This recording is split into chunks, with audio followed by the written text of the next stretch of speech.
قبلہ شاہ صاحب بیٹھے ہیں، علامہ توقیر الحسن باجوہ صاحب بیٹھے ہیں.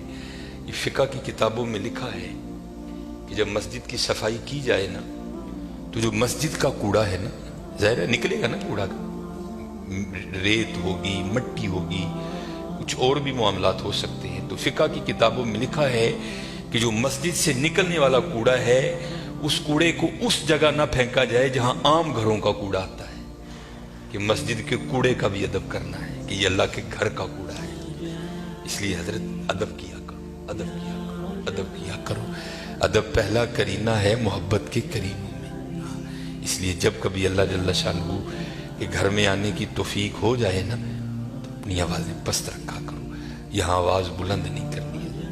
یہ بہت بڑے بادشاہ کا دربار ہے، تو وہ کیونکہ ملک ندیم تھا، یہ اللہ کا دربار ہے، اس نے تو یہاں ہی کہہ دینا تھا نا جو کہہ دینا تھا. کہا یہاں بھی جائے گا لیکن آپ کو خبر نہیں ہوگی آپ کو کس انداز میں کہہ دیا جائے گا. کیونکہ بزرگوں سے ہم نے سنا ہے کہ وہ کسی کو لاٹھی لے کر مارنے نہیں آتا، لیکن کیا کرتا ہے بندے کو مت پٹھی ڈال دیتا ہے پھر. اس لیے ہمیشہ حضرت اس کا ادب کرنا ہے، اس کا احترام کرنا ہے. میں نے جب پڑھا نا کہ حضرت سیدنا عمر بن خطاب امیر المومنین رضی اللہ تعالیٰ عنہ آپ مسجد کی صفائی خود کیا کرتے تھے، آپ مسجد کی صفائی خود کیا کرتے تھے. اس لیے حضرت اس گھر سے پیار کرو، اس گھر کی خدمت کرو، اس گھر کو سجاؤ، اس گھر کو سنوارو. جس کسی نے بھی اس گھر کی خدمت کی نا تو حضرت پھر وہ خالی نہیں رہا کبھی بھی. یہاں حضرت دنیا کے 2 ٹگے کے جو چودھری ہیں ان کی کرو تو کچھ نہ کچھ مل ہی جاتا ہے حضرت. وہ یہ تو حضرت بادشاہوں کے بادشاہ کا گھر ہے حضرت، تو اس کی کرے گا تو اسے نہیں ملے گا حضرت، اسے اتنا ملے گا کہ نسلوں سے بھی ختم نہیں ہوگا. لیکن دکھ کی بات یہ ہے کہ حضرت آج چودھریوں کے درباروں کا بھی تقدس قائم ہے، آج چودھریوں کی مجلسوں کی بھی رونقیں قائم ہیں. لیکن دکھ کی بات حضرت ہم نے پتہ نہیں اس گھر کو کیا سمجھ لیا. نہیں حضرت وَأَنَّ الْمَسَاجِدَ لِلَّهِ، یہ اللہ کا گھر، یہ ایسا گھر ہے حضرت اگر آپ آ کر خالی بیٹھ ہی جائیں نا، کچھ بھی نہ کریں، صرف آ کر آپ بیٹھ بھی جائیں گے تو جتنی دیر بیٹھے رہیں گے آپ کے نامہ اعمال میں نیکیاں لکھی جائیں گی. یہ ایسا سونا گھر ہے.